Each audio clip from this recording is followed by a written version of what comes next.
The morning Thomas Caldwell set out to track down what belonged to him, frost still hung on the red clay pathways, cutting through Murray County, Georgia. February of 1839 had arrived, and the atmosphere carried the metallic taste of iron mixed with approaching rainfall.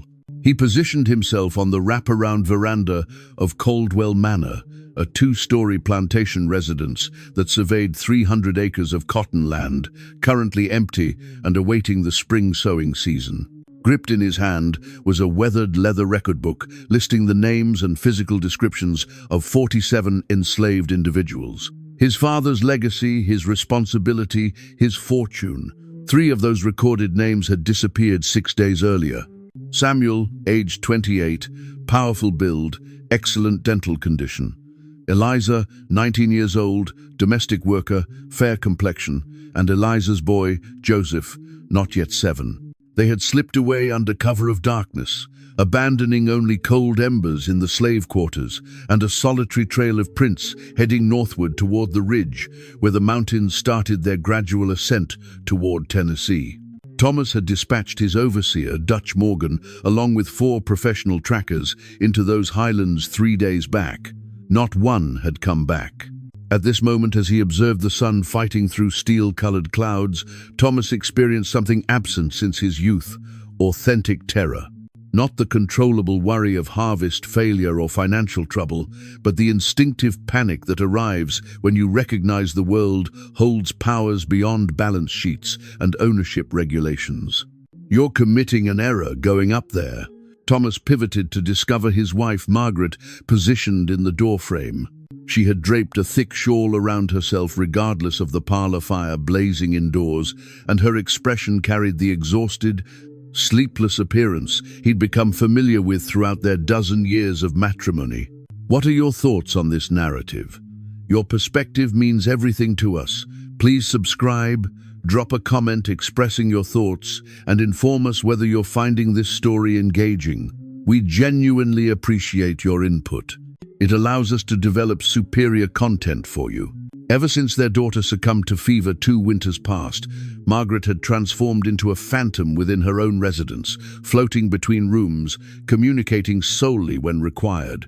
"I cannot lose 5 individuals and remain inactive," Thomas stated. "The neighboring landowners are observing. If rumors circulate that Caldwell's enslaved can merely disappear, it's not concerning the enslaved." Margaret's tone was emotionless, absolute. "You understand what exists up there." Thomas did understand. Every white landowner in Murray County understood, although few discussed it in the open. The Cherokee referred to those mountains as G, meaning the extended place, but the European settlers had their own designation, the Breathing Hills.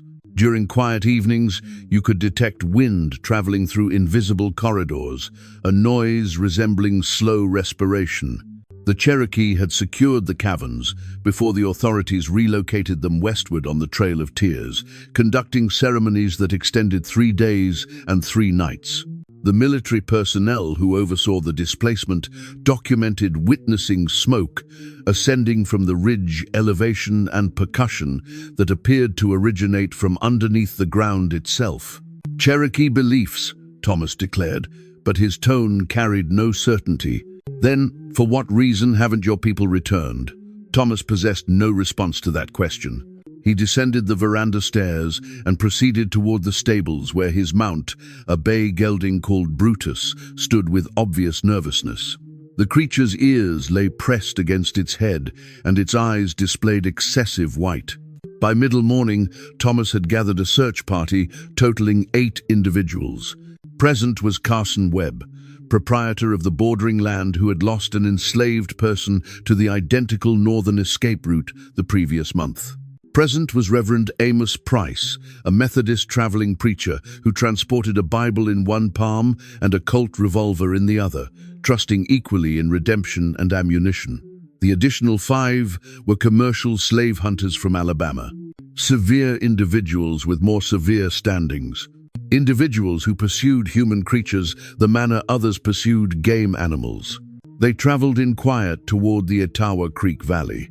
The terrain transformed as they ascended, the farmed lowlands yielding to thick hardwood wilderness still stripped from winter. Oak and hickory limbs created skeletal canopies above, and the terrain became uneven, hazardous with concealed roots and abrupt descents. Approximately midday, they located the initial evidence of Dutch Morgan's group, a campsite beside a creek curve where the water flowed swift and transparent over polished rocks. The fire circle was frigid, multiple days aged. Equipment lay dispersed, as though deserted in panic. But what froze Thomas completely was the configuration of rocks surrounding the fire. They created a flawless circle, and in its heart, someone had positioned a deer skull, with its antlers directed north toward the ridge elevation. "That's a Cherokee marker," announced one of the Alabama individuals, a slim tracker called Silas Cobb. He expelled tobacco liquid onto the frozen earth. "Signifies turn around.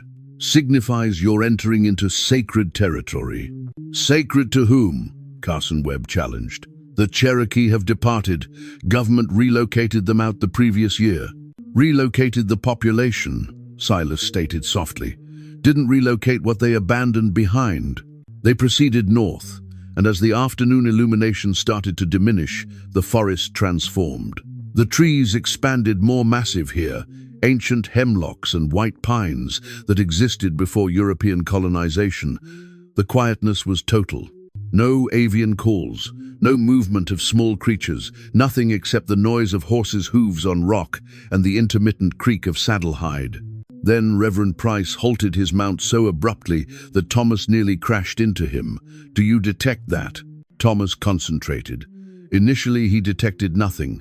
Then progressively he grew conscious of a noise so bass it was more vibration than sound, a deep thrumming that appeared to originate from the ground itself. Rhythmic, intentional, resembling a colossal heartbeat. "Drums," Carson Webb murmured. But there existed no drums observable, no Cherokee settlements, nothing except vacant forest and the constant, impossible pulse ascending from underneath. They discovered the cave opening an hour afterward, precisely as dusk was descending into the valleys like smoke. It was more extensive than Thomas had anticipated, a yawning opening in the hillside, approximately 20 feet in width and 12 feet in elevation, bordered by limestone that reflected pale in the fading illumination. Peculiar markings blanketed the rock surface surrounding the entrance. Spirals and circles, zigzag designs that implied lightning or serpents, and figures that could have been human or could have been something altogether different. What halted them all was the odor, not decomposition, precisely. Something more ancient, moldier, resembling the scent of a root cellar that hasn't been accessed in years, combined with something Thomas couldn't recognize. "Mineral, organic, incorrect." "Mr. Morgan," Thomas called into the blackness. His voice reverberated strangely, as though the cave was considerably more expansive than it seemed. "Dutch Morgan, are you inside there?" No response returned, solely that deep, rhythmic thrumming, amplified now, unmistakable. Silas Cobb dismounted and approached the entrance carrying a pine torch.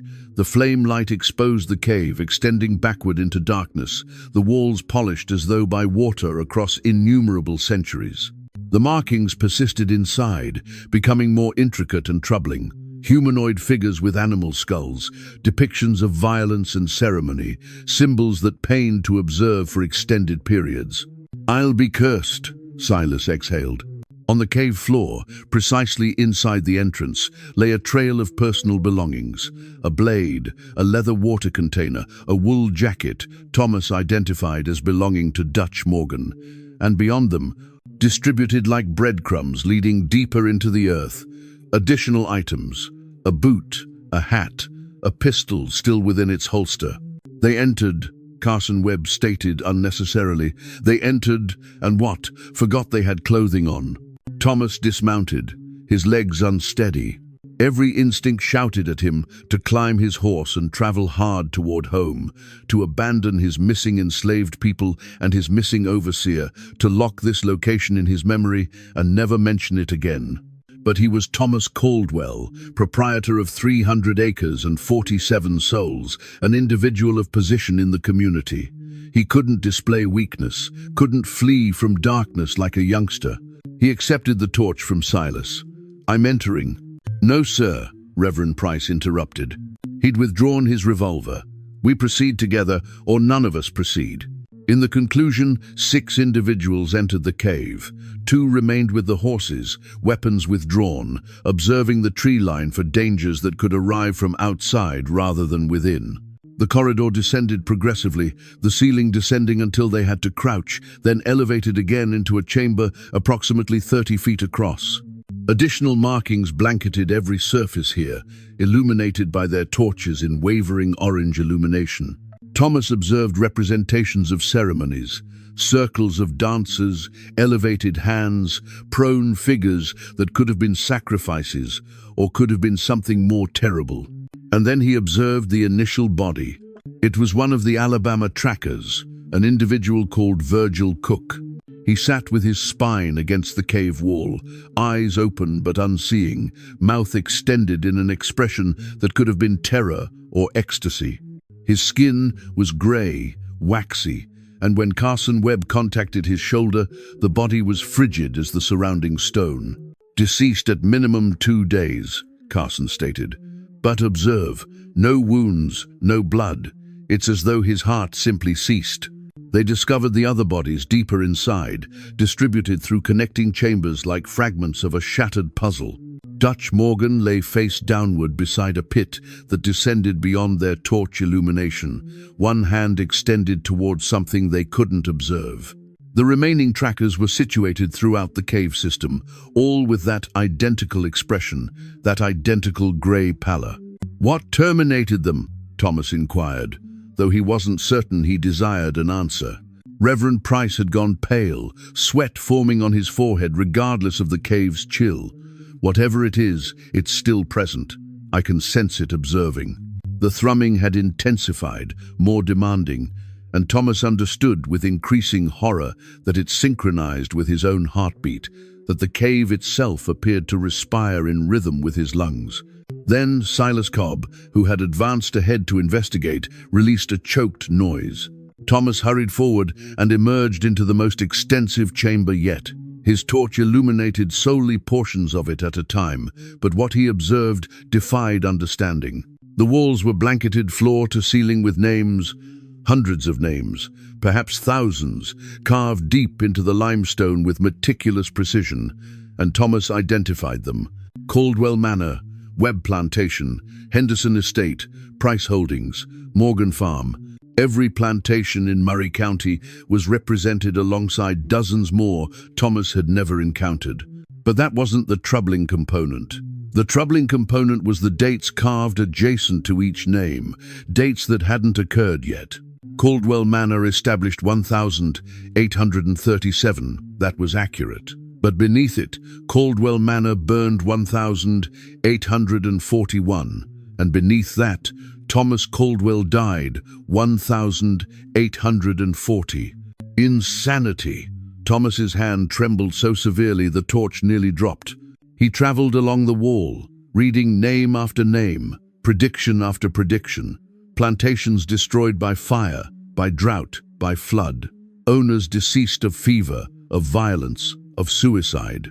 Slaves liberated, slaves terminated, slaves vanished without trace.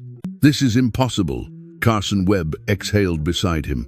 "Not yet," Reverend Price stated. His voice had transformed, assumed a hollow quality. "But they will. God assist us. They will." In the heart of the chamber stood an altar of varieties, a raised platform of fitted stones blanketed with objects Thomas couldn't identify.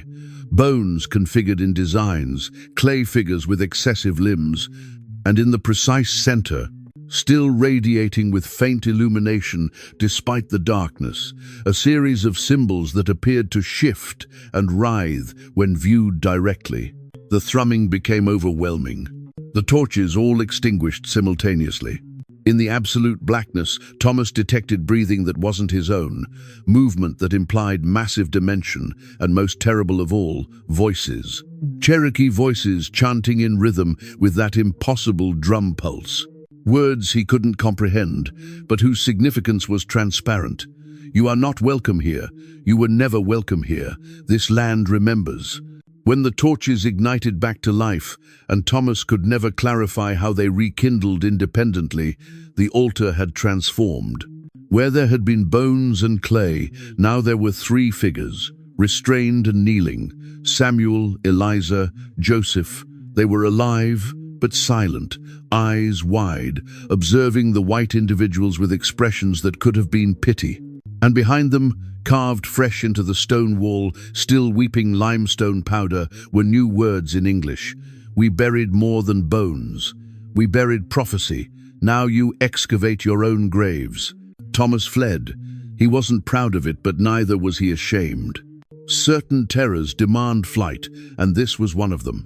He detected the others fleeing too, detected Carson Webb sobbing, detected Reverend Price praying in a voice fractured with desperation.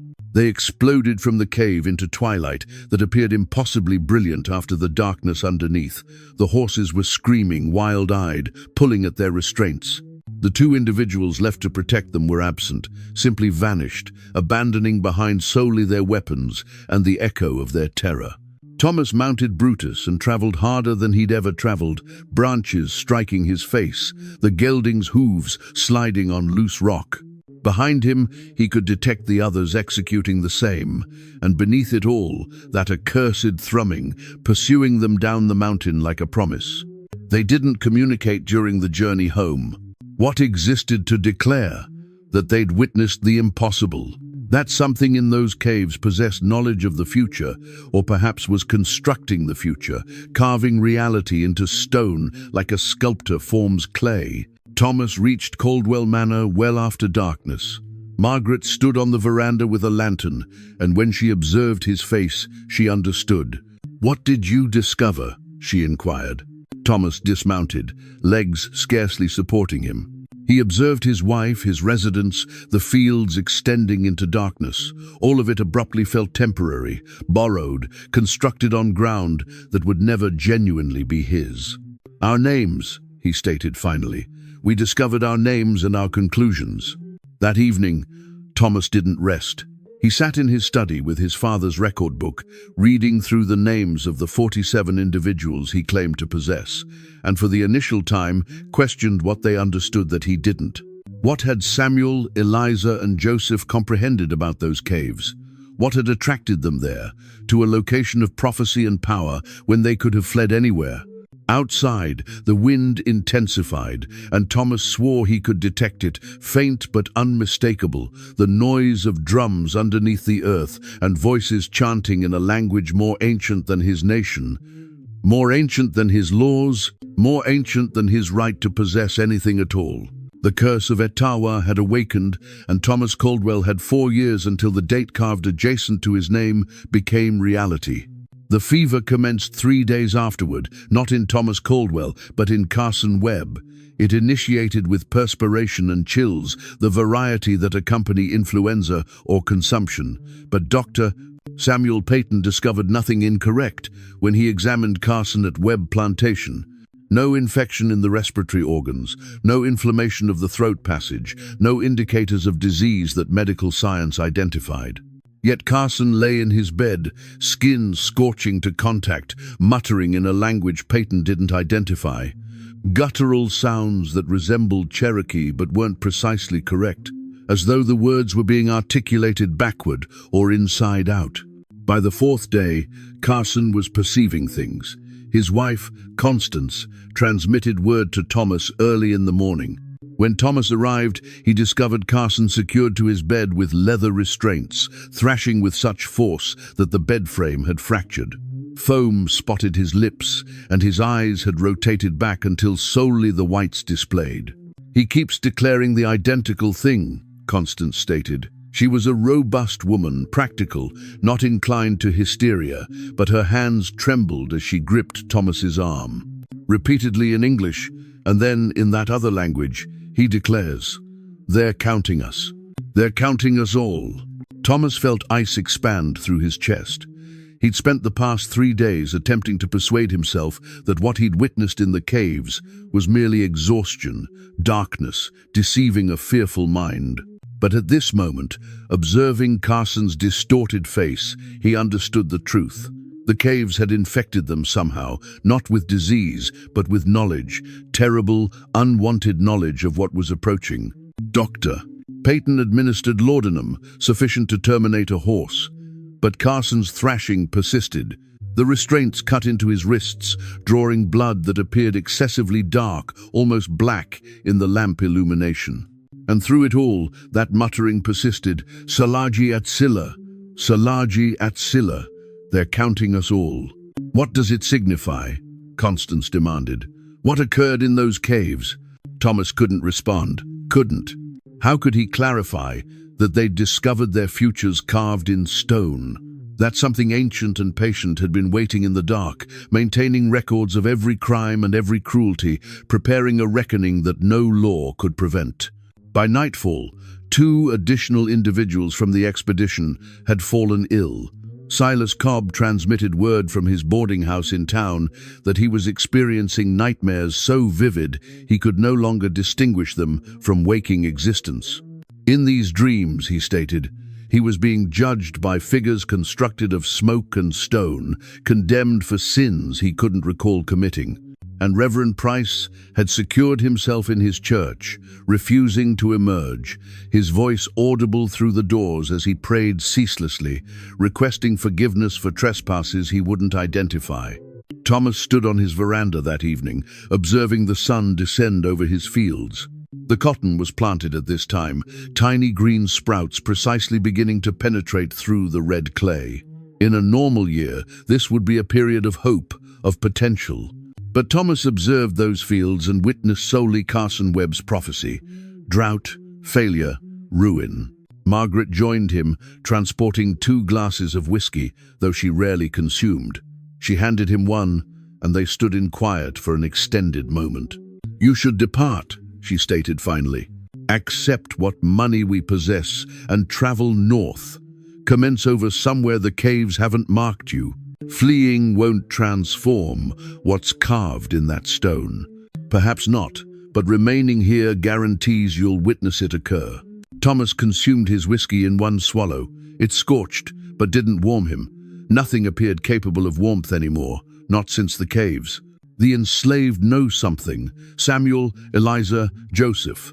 They traveled to those caves intentionally. They understood what was there. Then inquire of them. They're absent. They vanished the evening we traveled into the caves. I dispatched individuals to search, but it's as though they dissolved into the forest.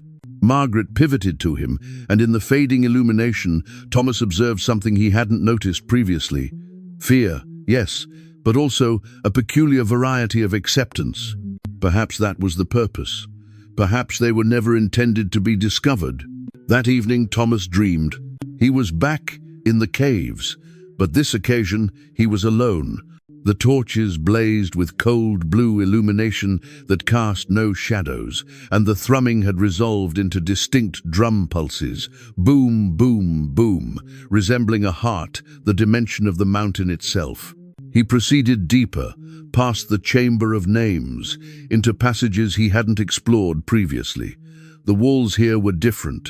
Instead of prophecies, they displayed history. Images carved with such precision, they appeared almost alive in the flickering illumination. He witnessed ships crossing an ocean. He witnessed chains and auctions and the separation of families. He witnessed fields of cotton and tobacco. He witnessed whips ascending and descending. He witnessed countless faces twisted in anguish. And beneath each depiction, written in Cherokee syllabary he somehow comprehended, were numbers. Not dates, but counts. Counts of the deceased, the broken, the stolen. The passage opened into a chamber far more extensive than any they'd discovered. The ceiling soared upward beyond the reach of his peculiar blue illumination, and in the center stood 7 figures. They were neither solid nor transparent, existing in some state between presence and absence. Cherokee elders, he comprehended somehow, though they'd been deceased for generations. They wore traditional dress and ceremonial masks, but beneath the masks, their eyes blazed with the identical blue illumination that illuminated the caves. One of them articulated, and Thomas comprehended, though the language was Cherokee. "You inquired what we buried here, white individual. We buried memory, we buried truth, we buried the weight of what was executed and what will be executed in response." "I never requested this," Thomas stated, or attempted to state. His voice reverberated strangely, as though the cave was consuming his words and expelling back different ones. "Your requesting was in your arrival. Your requesting was in your ownership. Your requesting was in every acre you claimed and every individual you restrained." The elder gestured to the walls, where new carvings materialized, even as Thomas observed.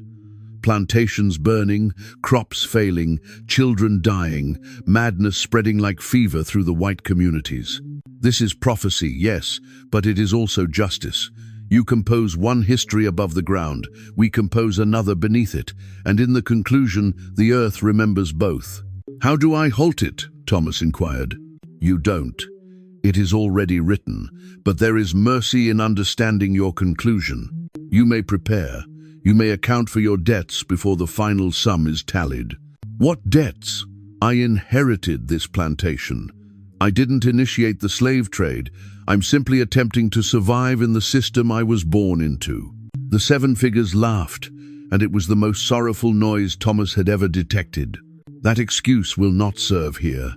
The earth doesn't care who initiated the fire, solely who feeds it. And you, Thomas Caldwell, have fed it well." Another figure advanced forward. This one was younger, a woman with long, dark hair and eyes that held both sorrow and rage. Your enslaved Samuel approached these caves seeking protection. He understood the old methods, learned them from his grandfather, who was Cherokee before he was stolen and sold. Samuel requested the spirits to conceal his family, to allow them to become part of the land rather than property to be hunted. We granted his request. They are beyond your reach at this time, woven into the fabric of these mountains. They respire in the soil and flow in the streams. They are free in a manner you will never comprehend. "Then allow me to depart," Thomas pleaded. "Allow me to abandon this location. I'll liberate my enslaved, sell the plantation, relocate north, and never return." "But you won't," the woman stated softly, "because individuals like you never do. The land has its hooks in you, pride and fear of what your peers will declare. You will remain. You will attempt to fight what's written in the stone, and you will fail, not because you're weak, but because you're fighting something more ancient and more patient than your nation, your laws, your sense of rightness." The blue illumination began to diminish. Thomas attempted to articulate, to argue, to plead, but darkness rushed in like water filling a sinking vessel. He woke in his bed, entangled in sweat-saturated sheets, Margaret shaking his shoulder. Morning illumination streamed through the windows, and for a moment Thomas thought it had been merely a dream, merely a nightmare brought on by stress and whiskey. Then he observed his hands. His palms were blanketed in red clay, the variety discovered deep in the caves, and beneath his fingernails was limestone powder. Margaret observed it too. Her face went white. "Thomas, you didn't." But he had. Somehow, in sleep or trance or whatever state had possessed him, Thomas had returned to the caves. His nightshirt was torn, his feet bloody from walking barefoot over stone. And when he checked his study, his father's record book was open on the desk to a page he didn't recall writing. In handwriting that was his, but somehow not his. Someone had written a single sentence in Cherokee syllabary. "The countdown has begun." Carson Webb died that afternoon. Dr. Peyton stated it was fever, stated the body simply yielded under the stress. But the enslaved, who prepared the body for burial, whispered something different. They stated his heart had halted because it had been counting down from some number solely it understood, and when it reached 0, there was nothing remaining but silence. That evening, Thomas traveled to the quarters. He rarely visited them directly, That was the overseer's responsibility, or had been before Dutch Morgan vanished into the caves.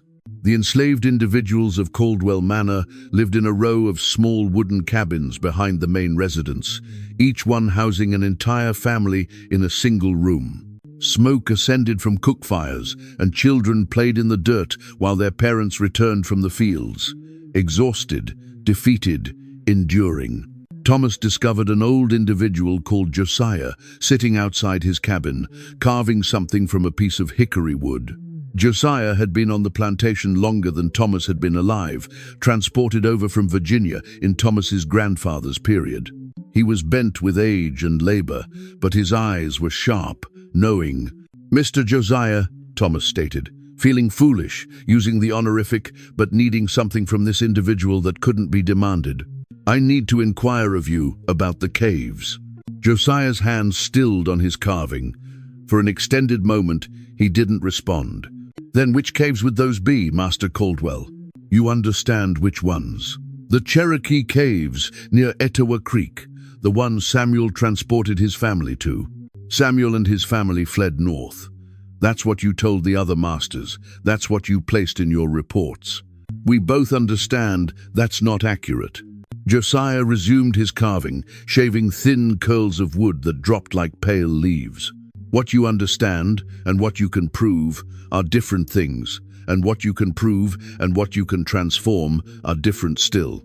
"I witnessed things in those caves," Thomas stated quietly. "Impossible things, prophecies carved in stone, my death, the plantation burning. I need to understand if there's a method to transform it." Why would there be? The question was so simple, so direct, that Thomas had no ready response. Because he deserved a second chance? Because his death wasn't fair? Because the land he'd inherited shouldn't transport consequences for crimes he didn't personally commit? "Because I'm afraid," Thomas admitted finally. "I'm afraid of dying. I'm afraid of what arrives after. I'm afraid that everything I've constructed will turn to ash, and my name will be remembered solely for cruelty." Josiah observed up then, meeting Thomas's eyes directly in a manner that would get an enslaved person beaten on most plantations. "Now you understand how we feel every day of our lives. Welcome to being property of the land instead of owner of it. Welcome to understanding your conclusion, but being powerless to transform it.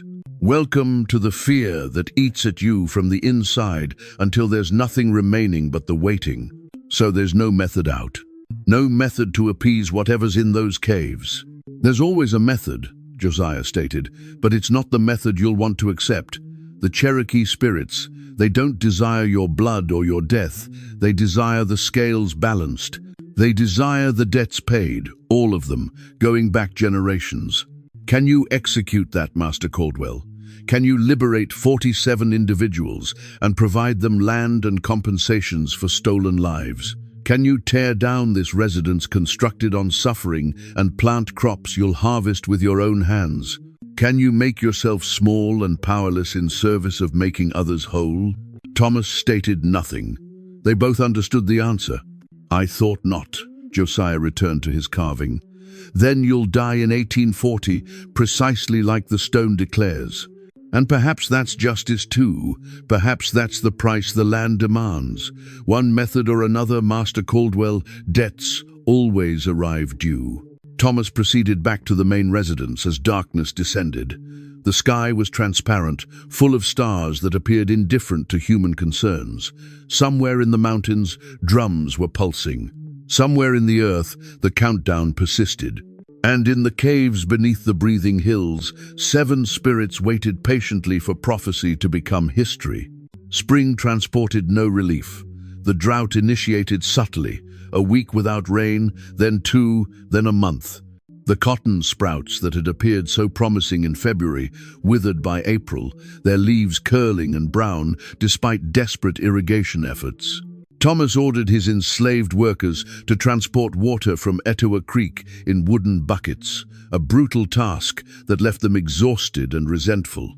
But the creek itself was flowing low, exposing stones that hadn't witnessed sunlight in living memory. Other plantations suffered the identical affliction. Henderson Estate lost half its tobacco crop to mysterious blight. Webb Plantation, at this time operated by Carson's widow Constance, witnessed its livestock sicken and die. First the pigs, then the cattle, then even the chickens ceased laying eggs. And everywhere, in whispered conversations between the planters, the identical question circulated, why? But Thomas understood why. The caves had articulated, and the land was listening. Reverend Price emerged from his self-imposed exile in early May, gaunt and hollow-eyed, claiming he'd received a vision from God. He called an emergency meeting at the Methodist Church, and despite their skepticism, the plantation owners attended. They were desperate for answers, for someone to clarify why their prosperity was crumbling like dry clay. Thomas sat in a back pew, Margaret beside him. She'd grown thinner over the past months, existing on tea and anxiety, jumping at every noise. She kept her hands folded in her lap, but Thomas could observe them trembling. Price stood at the pulpit, gripping it so intensely his knuckles were white. When he articulated, his voice had lost its former confidence, replaced by the wavering tone of an individual who'd witnessed something that shattered his faith and rebuilt it into something stranger. "Brothers and sisters," he initiated, "I have wrestled with angels and demons. I have prayed for guidance, for understanding, for mercy, and the Lord has displayed me the truth, though it transports me no comfort." He paused, scanning the assembled faces. Thomas counted 18 plantation owners, their wives, a handful of overseers and merchants, the individuals who operated Murray County, who formed its economy and enforced its laws.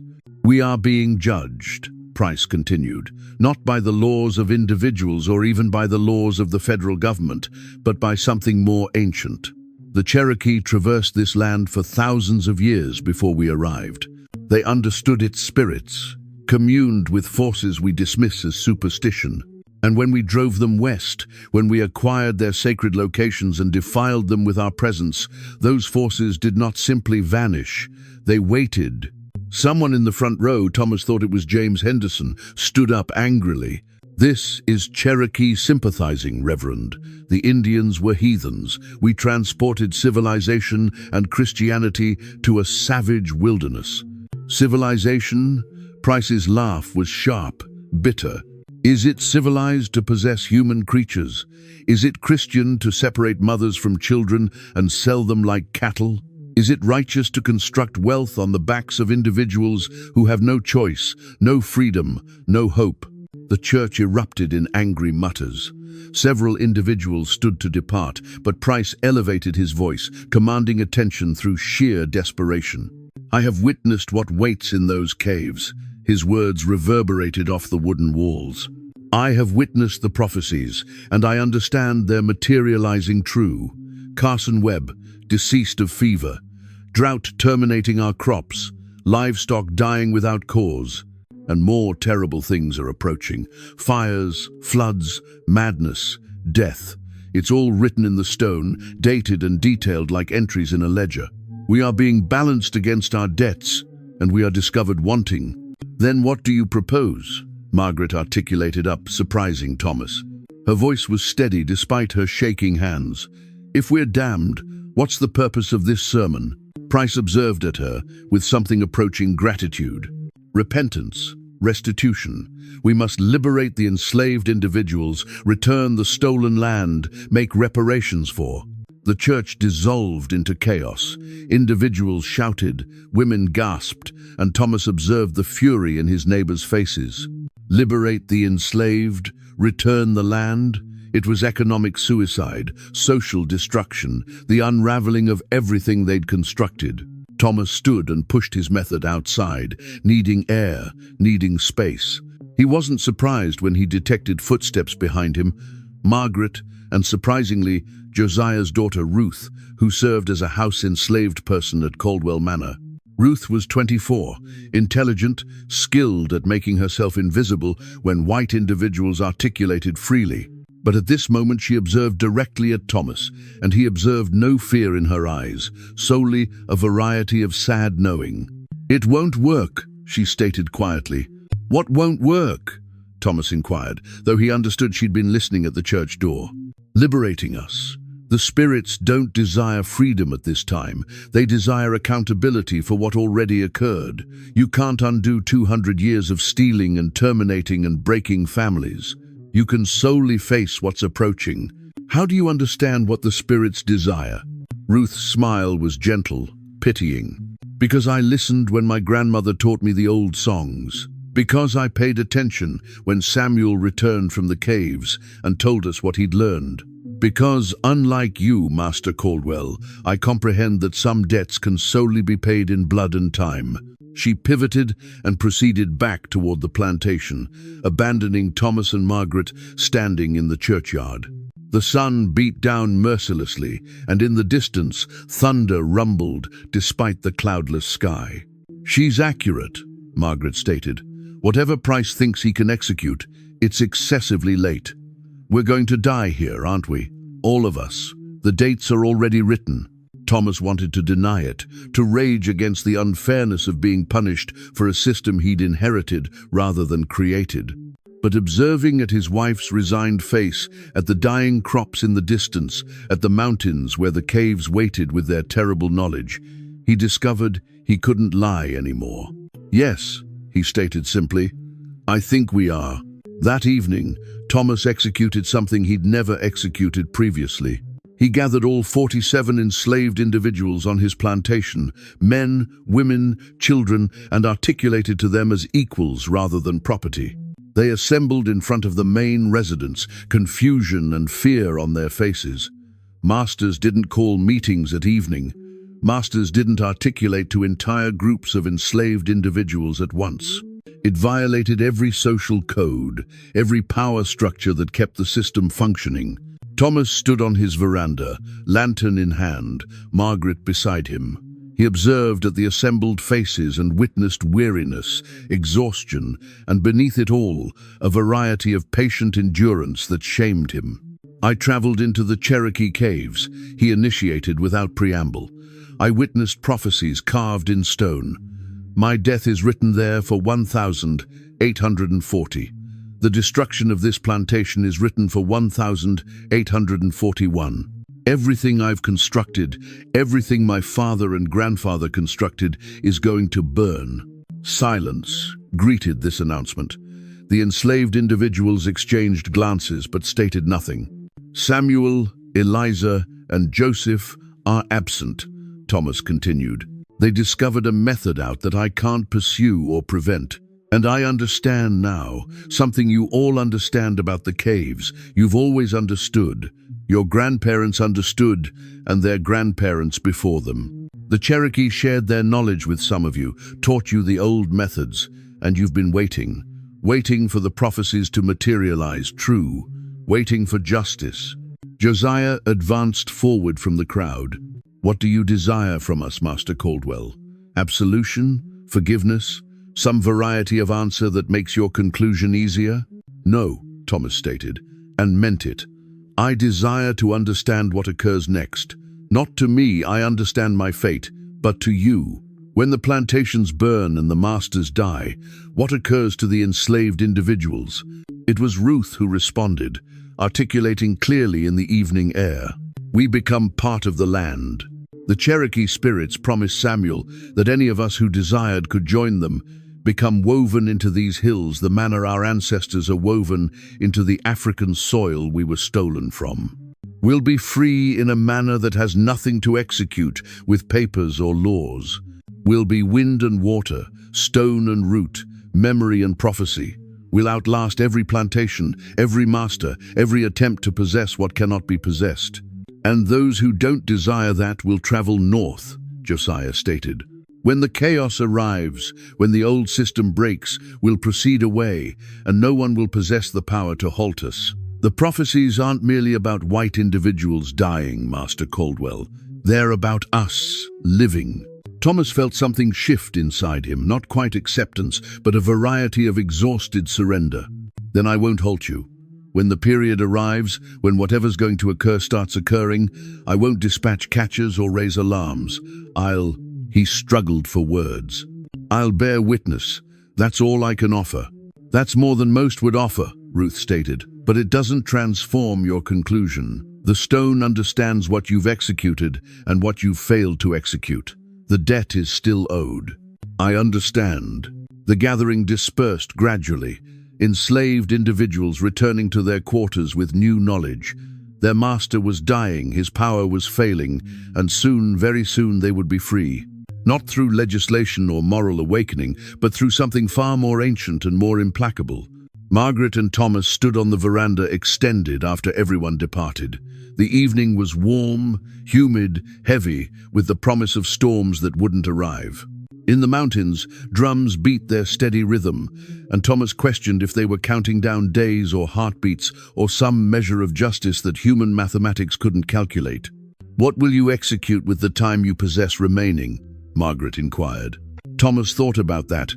1.5 years until his death. According to the stone, 18 months to account for 36 years of existence. Most of it lived in the service of a system he'd never questioned until it carved his doom into sacred rock. "I'll compose it down," he decided. "Everything I've witnessed, everything I comprehend at this time. I'll abandon a record so that when individuals discover the ruins of this location, they'll understand why it descended. They'll understand it wasn't merely economics or politics or disease. They'll understand the land itself rose up and balanced the scales. Will anyone believe it? Probably not. But that doesn't signify it shouldn't be written." They traveled inside, and Thomas initiated his chronicle. He composed by candle illumination while Margaret rested fitfully upstairs, recording everything that had occurred since February. The discovery of the caves, the prophecies, the dreams, the slow unraveling of Murray County's prosperity. He composed about the enslaved individuals who were more than property, about Cherokee spirits who were more than superstition, about debts that transcended any ledger. He composed until dawn, and when he finally halted, his hand cramping around the pen, he observed at what he'd produced and understood it was inadequate. Words couldn't capture the thrumming of the caves or the weight of carved prophecy or the patient rage of spirits who'd waited generations for justice. But words were all he possessed, so words would have to be sufficient. Outside, the sun ascended on fields that were dying. The countdown persisted, and in the caves beneath the breathing hills, 7 spirits added new names to their walls, new dates to their calendar of reckoning. The curse of Etowah was unfolding precisely as written, and Thomas Caldwell could solely observe and wait for his part in the narrative to conclude. Summer arrived, resembling a fever dream. By June, the drought had become catastrophic. Etowah Creek dried to a trickle, exposing a creek bed littered with bones. Animal bones, or so everyone claimed, though some were suspiciously human in dimension and form. The cotton crop was a complete loss, abandoning Thomas with acres of deceased stalks that rattled in the hot wind like the whisper of phantoms. Other plantations fared no better, and the mood in Murray County turned desperate, then dangerous. Thomas spent his days maintaining routines that no longer held significance. He kept his account books, though there was no income to record. He traversed his fields, though there was nothing to inspect except failure. He attended church on Sundays, though Reverend Price's sermons had devolved into apocalyptic rants that frightened more than comforted. And each evening he added to his chronicle, documenting the slow collapse of everything he'd understood. The first fire arrived in mid-July. Henderson Estate ignited on a Tuesday evening, flames observable for miles against the dimming sky. By the time Thomas reached the location with a volunteer fire brigade, there was nothing to salvage. The main residence had caved in, the slave quarters were reduced to ash, and the fields were scorched ground. James Henderson survived, though barely, extracted from the flames by his enslaved individuals, ironically enough. His body was so severely burned that Dr. Payton stated he wouldn't survive the week. It ignited in multiple locations simultaneously, one of the firefighters documented. East Wing, West Wing, and the barn, all catching fire within minutes of each other. No possibility it was accidental. But there had been no intruders, no evidence of arson, no explanation beyond the prophecy carved in stone. Henderson Estate burned 1,839. James Henderson died 3 days afterward. His final words, allegedly a confession that no one would repeat in polite company. The rumors stated he'd attempted to sell some of his enslaved individuals to cover debts, attempted to separate families, and that very evening the fires initiated. Cause and effect, action and consequence, as certain as gravity. Thomas stood at Henderson's funeral, observing the pine coffin being descended into red clay, and thought about the date carved adjacent to his own name, 1,840. He had less than 6 months remaining. The fear had transformed from something acute to something chronic, a constant background hum resembling the drumming from the caves. He no longer startled at every noise or jumped at shadows. Instead, he traveled through each day with the exhausted acceptance of a condemned individual counting down his final hours. Margaret had ceased speaking almost entirely. She drifted through Caldwell Manor like a phantom herself, contacting furniture as though memorizing its solidity before it too dissolved into prophecy. Sometimes Thomas would discover her standing in their daughter's old room, the one they'd kept secured since the fever claimed her, simply staring at the vacant bed and crying soundlessly. The enslaved individuals of Caldwell Manor had transformed too. They still labored, habit and survival demanded it, but the fear was absent. Thomas observed it in their eyes, detected it in the songs they sang in the quarters. They were waiting for something, and unlike Thomas, they weren't dreading it. They were anticipating liberation, whether through death or transformation, or simply the collapse of the system that restrained them. Ruth approached Thomas one August evening as he sat on the veranda, observing the sun descend over his dying fields. She transported a tray with dinner he understood he wouldn't consume, and a glass of whiskey he definitely would. "Master Caldwell," she stated, using the title with a variety of ironic formality that would have been unthinkable a year ago. "May I speak plainly?" "You always have, Ruth. Don't halt now." She positioned down the tray and stood at the veranda rail, observing out at the identical view he'd been contemplating. "Individuals are departing. 3 families absent this week slipped away in the night. You haven't dispatched anyone after them. What would be the purpose?" "Precisely." Ruth pivoted to face him. "The other masters, though, they're becoming desperate. They're forming patrols, increasing punishments, discussing making examples. They can sense everything slipping away, and they're attempting to hold on through violence." Thomas had detected the identical reports. Whipping had increased across the county, and 2 enslaved individuals had been hanged in public as a warning.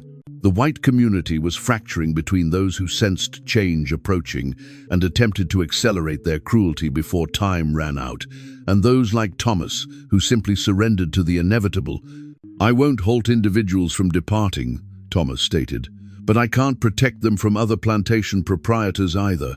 If they're captured beyond my property, they won't be." Ruth's certainty was absolute. The spirits are guiding them. The ones who desire to travel north are discovering paths that don't appear on any map. And the ones who desire to remain, to become part of the land like Samuel and his family, they're being called to the caves. "Have you decided which path you'll accept?" Ruth was quiet for an extended moment. "I'm traveling to the caves. Not because I desire to die or disappear, but because I desire to remember. The spirits are constructing an archive of everything that occurred here. Every cruelty, every small kindness, every moment of resistance and survival. They're carving it into stone so that it can never be erased or rewritten. I desire to be part of that memory." "You'll surrender your life." "No, Master Caldwell, I'll surrender being property. That's not the identical thing." She departed him with that thought, disappearing into the gathering darkness. Thomas consumed his whiskey and observed stars emerge in a cloudless sky. Somewhere in the mountains, the drums beat their steady rhythm, counting down to something he couldn't quite imagine, but understood with terrible certainty was approaching. September transported strange occurrences. Animals behaved erratically, dogs howling for no reason, horses refusing to enter certain areas, birds falling deceased from the sky. The enslaved individuals whispered about perceiving figures in the fields at night, Cherokee spirits walking between the cotton rows, counting, always counting. And the dreams intensified, not just for Thomas, but for every white individual who'd had any connection to the caves. Constance Webb went mad. She was discovered one morning in her nightgown, wandering through what remained of her husband's fields, laughing and weeping simultaneously, carrying on a conversation with someone no one else could perceive. When they attempted to transport her inside, she fought with supernatural strength, screaming that the numbers wouldn't add up, that she'd been counted and discovered wanting, that the debt collector was approaching. Dr. Peyton prescribed more laudanum, stronger sedatives, but nothing contacted whatever afflicted her. Within a week, Constance was catatonic, sitting in a chair by her window, staring at the mountains, intermittently whispering sums and calculations that made no sense to anyone listening. Additional fires erupted. Thompson Plantation burned. Pierce Estate burned. Each occasion the fire initiated simultaneously in multiple locations, defying natural explanation, and each occasion Thomas checked his chronicle and discovered the date matched perfectly with the prophecies carved in stone. The authorities were helpless. The county sheriff, an individual called Marcus Pyle, attempted to organize investigations, but what could he investigate? The fires had no natural cause, the illnesses had no medical explanation, and the general collapse of prosperity couldn't be attributed to any single factor that law enforcement could address. Reverend Price attempted an exorcism in October.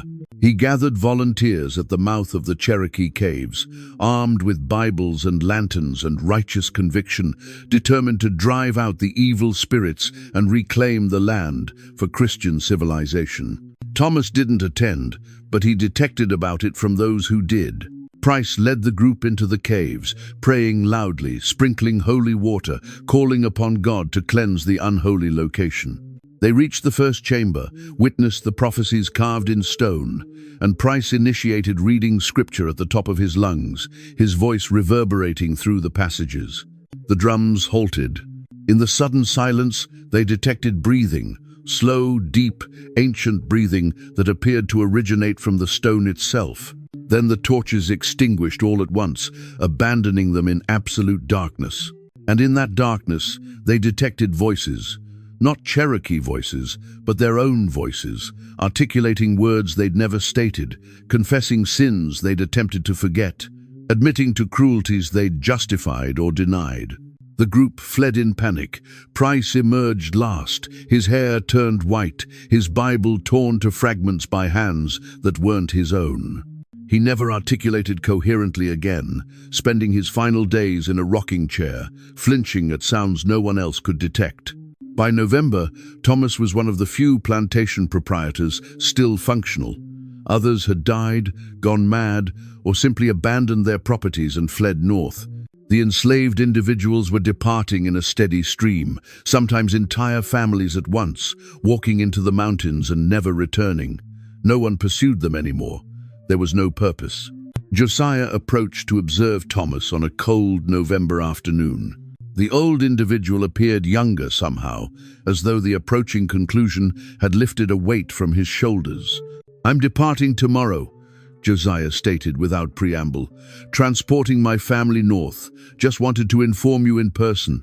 "I'm glad," Thomas stated, and meant it. "You've earned freedom more than anyone, I understand." "Not earned. Freedom isn't something you earn. It's something that should never have been extracted." Josiah extracted something from his pocket, a small carving, the identical one he'd been working on months ago. It had assumed shape, a bird in flight, wings extended, abandoning a nest behind. "This is for you, though, to remember that some things can't be caged forever." Thomas accepted the carving, sensing its smooth edges, the careful detail in each feather. "Thank you, Josiah, for this and for your patience with an individual who comprehended too late. Comprehending late is superior to never comprehending at all." Josiah pivoted to depart, then paused. The spirits told Ruth to inform you something.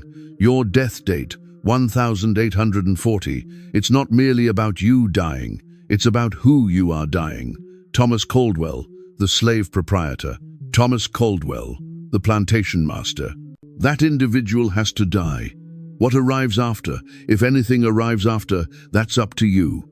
He proceeded away, and Thomas never observed him again. But he kept the carved bird on his desk adjacent to his chronicle, a reminder that transformation sometimes resembles destruction. December arrived with frost and clarity. Thomas traversed his empty fields, past abandoned quarters and silent barns. Margaret had retreated entirely into herself, spending days in bed, articulating solely to decline meals or inquire what day it was. The plantation was a shell, a phantom of prosperity constructed on suffering, now returning to the earth that had never genuinely been his to possess. On Christmas Eve, Thomas composed his final entry in his chronicle.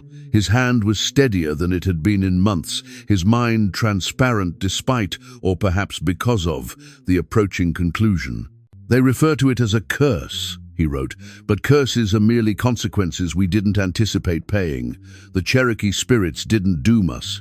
We doomed ourselves the moment we decided some human creatures could possess others, that land could be claimed through violence, that prosperity constructed on suffering would persist forever. In 6 weeks I will die. The date is written in stone, and I discover I'm no longer afraid. I'm tired, and I'm prepared for whatever accounting arrives next. I solely hope that what ascends from the ruins of this location is more just, more merciful, more human than what we constructed here. To whoever reads this, learn from our mistakes. Comprehend that debts always arrive due, that land remembers, that justice delayed is not justice denied. And understand that the drumming you detect in the mountains is not a threat, but a promise. The earth is patient, but the earth is maintaining score.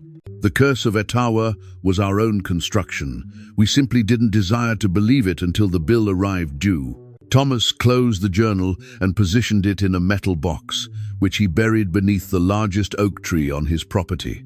Whether anyone would ever discover it, he didn't understand. But at minimum, the truth would exist somewhere, preserved against the fire and flood and madness that he understood were approaching. The new year arrived. 1840, Thomas Caldwell's final year of existence. He faced it with exhausted peace, waiting for prophecy to become history, for debt to become payment, for the curse of Etowah to complete its terrible work. January 1840 arrived, wrapped in ice. A freak winter storm swept through Georgia, coating everything in crystalline shells that turned the landscape into something alien and beautiful. Tree branches bowed under the weight. Power lines that didn't exist yet in Thomas's imagination would have snapped, and the roads became impossible, ribbons of frozen treachery. Thomas spent much of the month indoors, tending fires that never appeared to warm the residents, observing Margaret's decline and waiting. The waiting was the most terrible component, understanding your death date, but not the method, the hour, the specific mechanism that would transform prophecy into reality. The isolation suited him. With the roads frozen, no one visited, no one transported news of the outside world. Caldwell Manor became a small kingdom unto itself, populated by phantoms of different varieties. The memory of prosperity, the echo of enslaved voices now silent, the weight of Margaret's unspoken grief, and Thomas's own fading sense of self. Ruth was one of the few who remained. She decided to remain through winter, claiming the spirits had requested her to witness whatever was approaching, to be able to narrate the story accurately when the period arrived. She traveled through the residence with quiet efficiency, preparing meals that mostly went unconsumed, maintaining routines that no longer served any purpose beyond marking time's passage. "You should depart," Thomas told her one evening. They were in the study, Ruth refilling the oil lamps while Thomas pretended to read. "Whatever's going to occur, you don't need to observe it." "But I do." Ruth positioned down the lamp oil and faced him directly. "The spirits are very specific about this. They desire multiple perspectives recorded, multiple witnesses to what occurs when prophecy completes itself. Your chronicle narrates one story, the master's story, full of guilt and resignation. But I'm here to narrate another story, the story of how it appeared from the quarters, from the position of property becoming person. And what does that story declare? Ruth smiled sadly. That justice is slow but inevitable, that the land remembers everything, counts everything, and eventually balances the scales. That you white individuals thought you could possess the earth, possess other humans, possess the future itself. But you were incorrect. The earth possesses you, always has. February transported a thaw, and with it, visitors.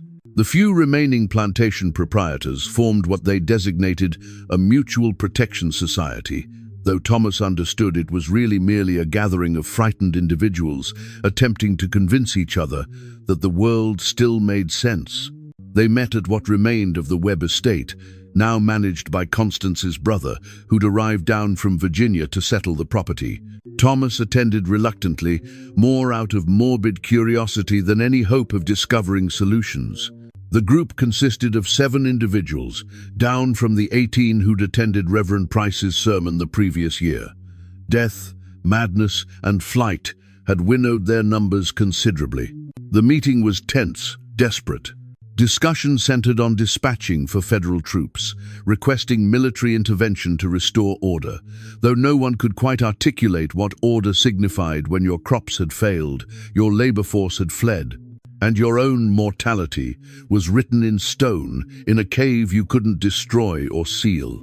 "We should burn them," suggested William Pierce, whose estate had been consumed by fire 6 months earlier.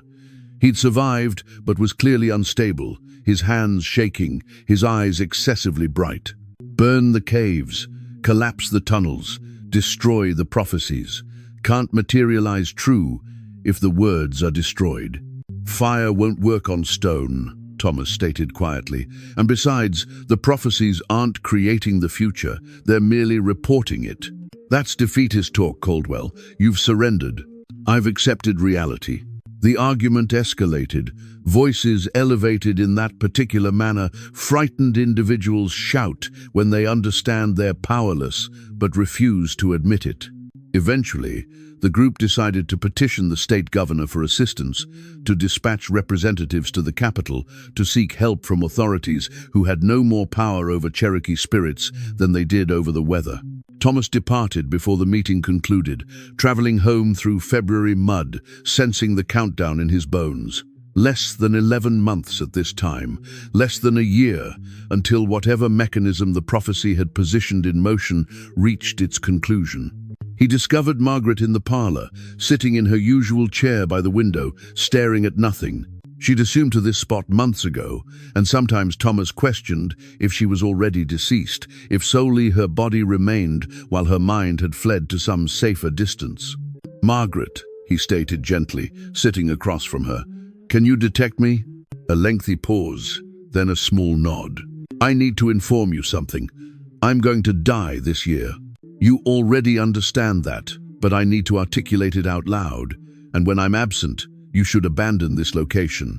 Travel back to your family in Carolina, or travel north, anywhere except here. This land is poison at this time, and it'll terminate you too if you remain." Margaret's eyes focused on him slowly, as though she was surfacing from deep water. "We're already deceased, Thomas, both of us. We died the day we claimed to possess other individuals. What's approaching is merely the formality of it." Her clarity shocked him more than her previous silence. "You comprehend what's occurring?" "Of course I comprehend. I've always comprehended." Margaret's voice was stronger at this time, transporting an edge of something almost resembling anger. "You men, you think you're the solely ones paying attention, the solely ones maintaining score. But I counted too, Thomas. I counted the children sold away from their mothers. I counted the scars on backs, the tears at night, the prayers for death. I counted my own complicity, my own comfort constructed on others' agony. And I understood, extended before you traveled into those caves, that there would be a reckoning. Then why didn't you articulate anything? What would I have articulated? Halt, transform, liberate them all? You would have thought me hysterical or mad or dangerously radical, and I was afraid, Thomas. Afraid of poverty, afraid of social censure, afraid of having to actually live by the Christian principles we claim to believe. So I remained quiet and counted the cost in silence, and at this time the bill is due for both of us. She returned her gaze to the window, and Thomas realized his wife was far braver than he'd ever been. She'd witnessed the truth earlier, comprehended the consequences sooner, and had spent these years preparing for a conclusion she understood was inevitable. Spring arrived with violent beauty. Storms rolled through Murray County with biblical intensity. Torrential rains, lightning that struck the identical spots repeatedly, hail that destroyed the few crops anyone had been foolish sufficient to plant. The earth appeared to be cleansing itself, washing away the structures and systems that had poisoned it for so extended. Additional plantations burned, additional proprietors died. The population of Murray County had dropped by nearly 40%, and the enslaved population had vanished almost entirely. Those who remained were either excessively old, excessively sick, or excessively young to make the journey north, and even they were disappearing into the mountains, called by drums that intensified with each passing week. In April, Thomas received a letter from the state capital. It was brief, formal, and utterly useless. The governor expressed sympathy for the unfortunate circumstances affecting Murray County, but could offer no material assistance beyond prayers and the suggestion that residents maintain faith in divine providence. Thomas burned the letter in his study fireplace and observed the paper curl and blacken. Faith in divine providence, as though God were intervening rather than simply allowing consequences to unfold, as though prayer could undo generations of theft and violence. Ruth discovered him there, staring at the ashes. "It's almost the period," she stated simply. "How do you understand?" "The spirits informed me. They declare the prophecies are nearly complete, that solely a few additional dominoes need to descend before the final act. They're preparing the caves for the last ceremony, the one that will seal everything that occurred here into permanent memory. And my part in that ceremony? You'll understand when it occurs." Thomas wanted to press for details, but Ruth's expression informed him she'd shared all she was permitted to. Instead, he inquired, "Are you afraid?" "No," Ruth stated, and he believed her. "I'm prepared to become part of something larger than myself, larger than this individual existence." The spirits promise that everyone who joins them will exist as extended as the mountains stand, as extended as the stone remembers. That's more immortality than you plantation proprietors ever achieved with your large residences and your family names. She departed him with that thought. Thomas returned to the window and observed in the distance smoke ascending from the mountains, not forest fire smoke, but the deliberate smoke of ceremonial fires, thick and white and purposeful. The Cherokee spirits were gathering their strength for something momentous. May passed in a blur. Thomas ceased maintaining track of days, ceased maintaining routines. He'd released the last few enslaved individuals still on his property, signed papers granting them freedom, though he understood such papers signified nothing in the larger scheme. Margaret had assumed to her bed permanently, accepting food and water solely when Ruth insisted, articulating rarely and then solely in fragments. The residence felt enormous and empty, rooms reverberating with absence. Thomas wandered through them, contacting furniture, examining possessions that would soon belong to no one. He thought about his father, his grandfather, all the Caldwells who'd constructed their prosperity on this land. What would they think of him, the last of the line, observing it all collapse without resistance? Probably that he was weak, probably that he should have fought harder, whipped more, enforced the system with greater violence. But Thomas was beyond caring what deceased individuals thought. He'd witnessed the futility of their vision, comprehended the bankruptcy of their values. Let the Caldwell name die with him. The world would be superior for it. June arrived with unbearable heat. The drought returned, more severe than the previous year. The creek dried completely, abandoning a bed of cracked mud and exposed bones. The forest appeared to press closer to the plantation residence, reclaiming spaces that had been cleared generations ago. Nature was accepting back what had been forcibly borrowed, and Thomas could solely observe the slow erasure of everything his family had constructed. On June 15th, a date Thomas would afterward realize was precisely 1 year after the Henderson estate burned, Ruth approached to him with a message. "It's the period," she stated. "The spirits desire you to approach to the caves tonight when the moon ascends. They declare the final accounting is prepared, and you need to witness it." "Will I return?" Ruth considered the question carefully. "That depends on what you transport with you and what you're willing to abandon behind." Thomas spent the afternoon preparing. He bathed, dressed in his simplest clothes, composed a final note to Margaret, though he doubted she'd read it. He stood in his study one last occasion, observing at the empty shelves, the bare desk, the cold fireplace. This room had been the center of the plantation's operations, where decisions about crops and sales and human property had been executed with casual brutality. At this time it was merely a room, powerless, meaningless, waiting for fire or rot to complete its transformation. He articulated goodbye to Margaret, though she didn't respond. She lay in their bed, eyes closed, breathing shallow, already halfway between worlds. Thomas kissed her forehead and whispered, "I'm sorry," though for what specifically he couldn't declare, for everything perhaps, for all of it. Ruth was waiting on the veranda as the sun descended.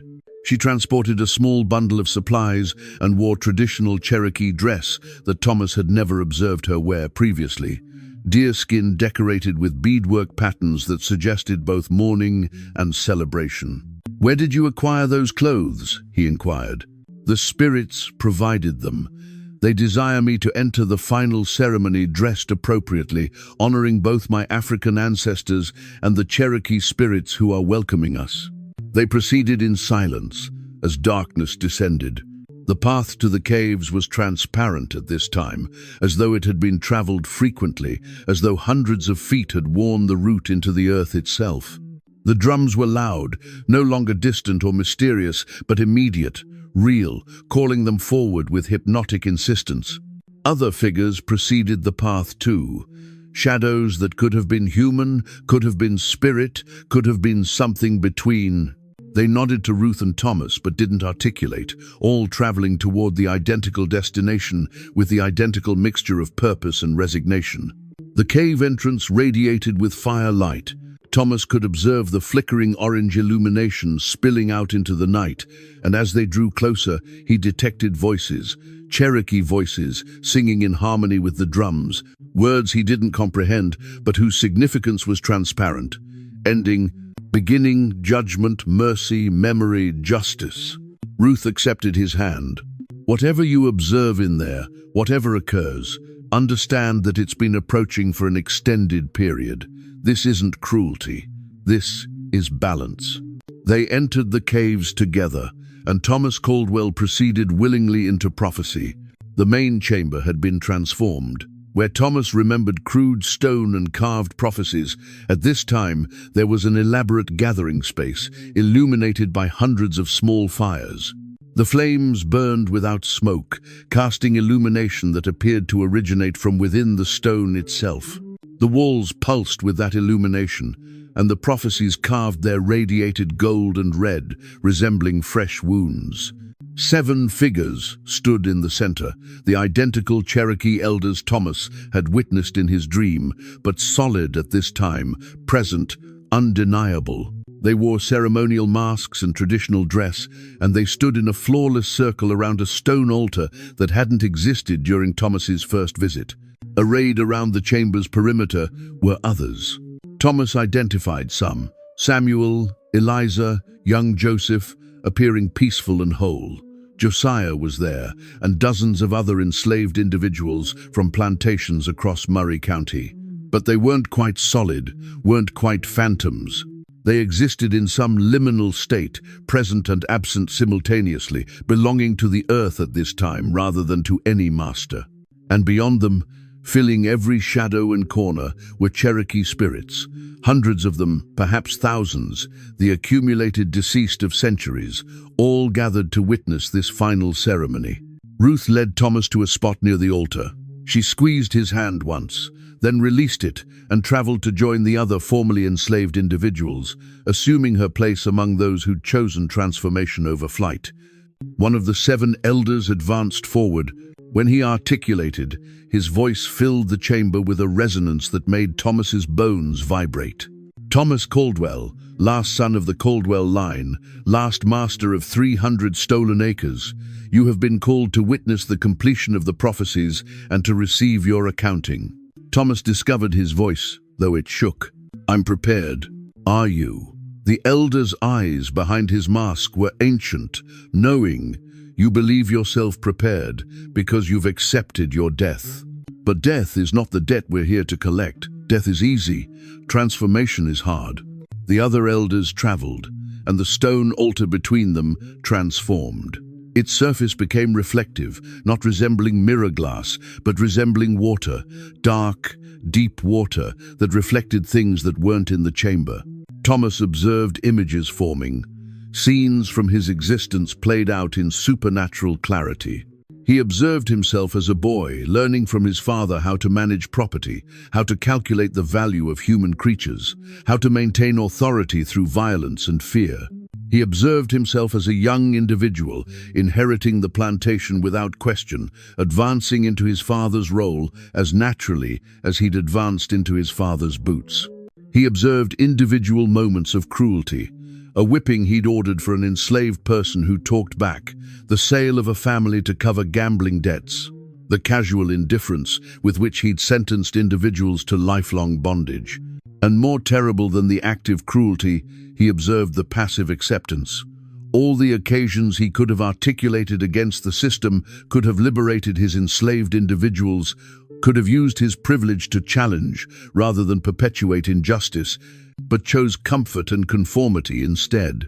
The water altar displayed him the consequences of those choices.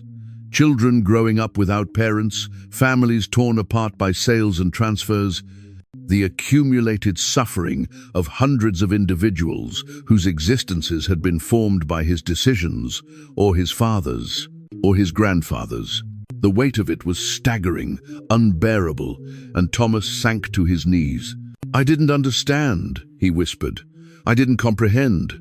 You understood, the elder interrupted, voice sharp as broken stone. You always understood. You simply chose not to observe, chose not to care, chose the comfort of ignorance over the discomfort of conscience. That's the real debt, Thomas Caldwell. Not what you executed, but what you failed to execute. Thomas couldn't argue. The altar's water displayed him the truth in his heart, buried under layers of social conditioning and economic self-interest. He'd always understood the system was evil. He'd simply lacked the courage to oppose it. What occurs at this time? He inquired. The 7 elders traveled as one, and the chamber's atmosphere shifted. The fires burned brighter, the drums intensified, and Thomas felt something pulling at him, tugging at his very essence, resembling a tide pulling sand from a beach. At this time arrives the choice, the elder stated. You have been counted and measured against your debts. The scales are not balanced. You have consumed more than you contributed, extracted more than you provided, caused more harm than healing. The standard judgment would be dissolution. Your spirit scattered to the 4 winds, erased from memory as thoroughly as you attempted to erase the humanity of those you enslaved. Thomas felt terror, then genuine existential horror, at the idea of complete annihilation. However, the elder continued, there is another path. The land is willing to accept you, to incorporate you into its memory and its ongoing work, but solely if you release everything you were. Your name, your identity, your sense of self and separation.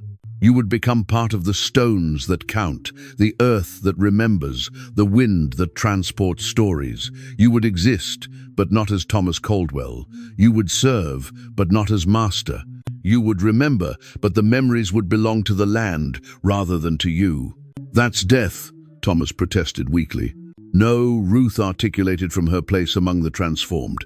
That's rebirth. That's joining something larger than your individual existence, becoming part of the permanent record.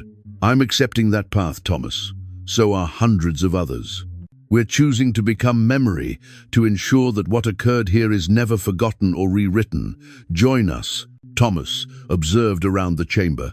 He witnessed Samuel and his family peaceful in their new existence. He witnessed Josiah, who nodded encouragingly. He witnessed so many faces of individuals he'd claimed to possess, at this time free in a manner he could barely comprehend. And he witnessed something else in the altar's water. Margaret, lying in their bed at Caldwell Manor. As he observed, her breathing ceased, her spirit ascending from her body resembling mist. But instead of traveling toward illumination or judgment, she drifted toward the mountains, toward these caves, drawn by the identical pull that had transported him here. Margaret chose this too? Thomas inquired, stunned. Your wife comprehended extended before you executed, the elder confirmed. She's been preparing for this moment, releasing her attachments, making herself prepared for transformation. She'll arrive soon and make the identical choice you're being offered. Thomas thought about his existence, his legacy, his name. The Caldwell family would conclude here, erased from history books, forgotten by future generations. The plantation would burn or descend to ruin, and no one would remember the prosperity constructed on suffering. And he discovered he was acceptable with that. I accept, Thomas stated. I accept the transformation. Make me part of the record, part of the remembering. Let the Caldwell name die, but let the truth survive. The 7 elders elevated their hands, and the chamber erupted with sound, drums thundering, voices chanting, the earth itself groaning as though giving birth to something new. Thomas felt his body dissolving, not painfully but strangely, resembling salt dissolving in water. His memories remained, but became disconnected from ego, from self. He was Thomas Caldwell, but he was also the red clay and the limestone. He was the remembering and the remembered. He observed himself, his former self, standing in the chamber, growing transparent, becoming less defined. And he observed the others experiencing the identical transformation. Ruth dissolving into illumination and stone, Samuel's family merging with the cave walls, dozens of spirits choosing incorporation over annihilation, choosing to become the permanent record. The altar's water displayed him what would occur next. Caldwell Manor would burn within the month, flames consuming the residence that slavery constructed. The other plantations would follow one by one, precisely as the prophecies promised. The white families would die or flee, and the land would initiate its slow healing. But the caves would remain, the prophecies would remain, the record would remain. Future generations would discover this location and question at the detailed carvings, the precise dates, the names of plantations and proprietors. Archaeologists would puzzle over the sophistication of the Cherokee record-keeping, the manner they'd predicted events decades before they occurred. Historians would debate the significance of the symbols, the meaning of the rituals, the truth behind the legends of the curse of Etowah. And the spirits, the transformed, the incorporated, the memories made manifest, would be there, woven into the stone, maintaining accurate count, ensuring that no one could rewrite this history or soften its edges. Thomas felt his individual consciousness fading, merging into something larger. He was still himself, but also everyone else who'd chosen this path. He was the counter and the counted, the witness and the witnessed, the judge and the judged. His last thought as Thomas Caldwell was gratitude. Gratitude that he'd been provided the chance to become part of the solution rather than remaining part of the problem. Gratitude that his conclusion served some purpose beyond mere punishment. Then, he wasn't Thomas anymore. He was Thomas and Ruth and Samuel and Josiah and hundreds more. He was the stone walls recording history. He was the drums beating measurements of justice. He was the memory that wouldn't fade, the story that demanded narrating, the debt that had been paid through transformation rather than destruction. Margaret arrived as the transformation completed.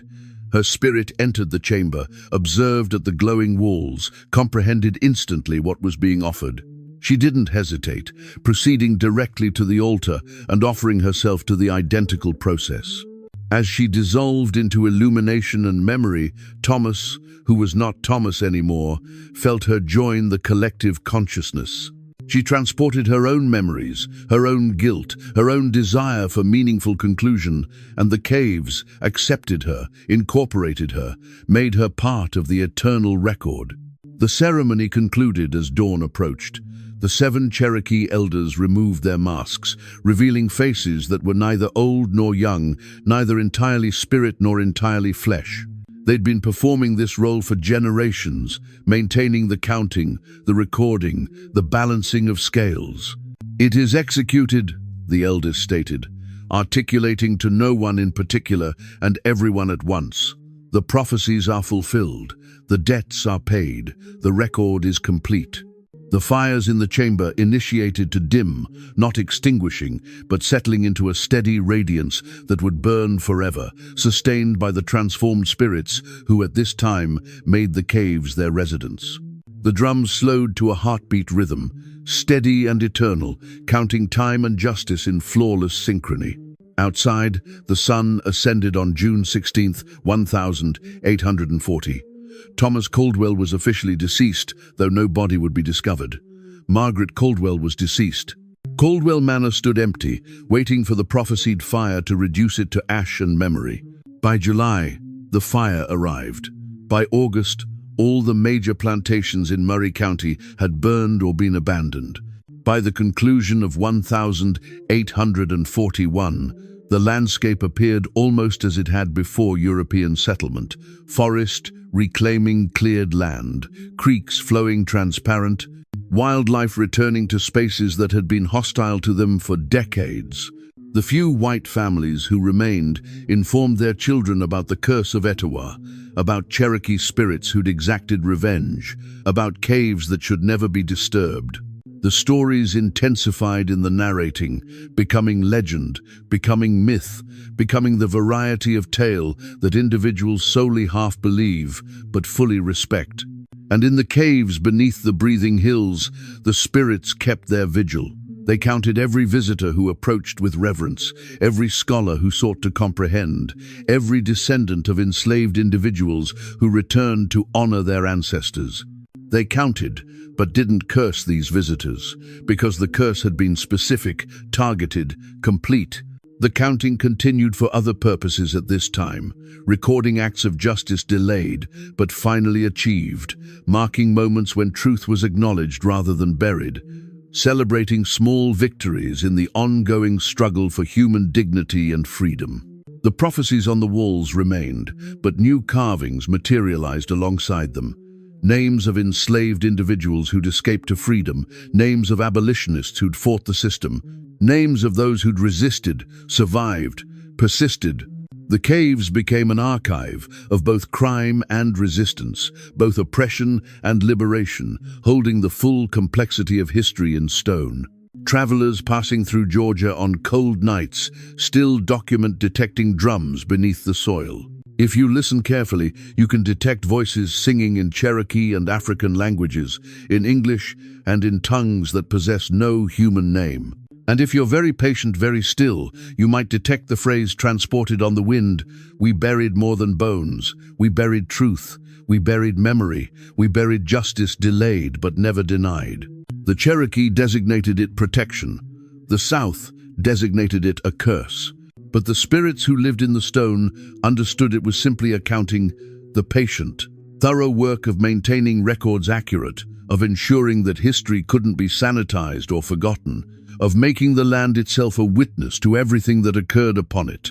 And in that eternal record, Thomas Caldwell existed not as master, but as cautionary tale, not as proprietor, but as possessed by truth, not as individual, but as part of the collective memory of a period when the scales were finally, painfully, necessarily balanced. The curse of Etowah was complete, the prophecies were fulfilled, the debts were paid in transformation, in memory, in the permanent record carved into sacred stone. And the earth, patient and thorough, continued its work of remembering, counting, and bearing witness to the truth that no amount of power or wealth could erase, that justice, though delayed, is never genuinely denied when the land itself keeps score.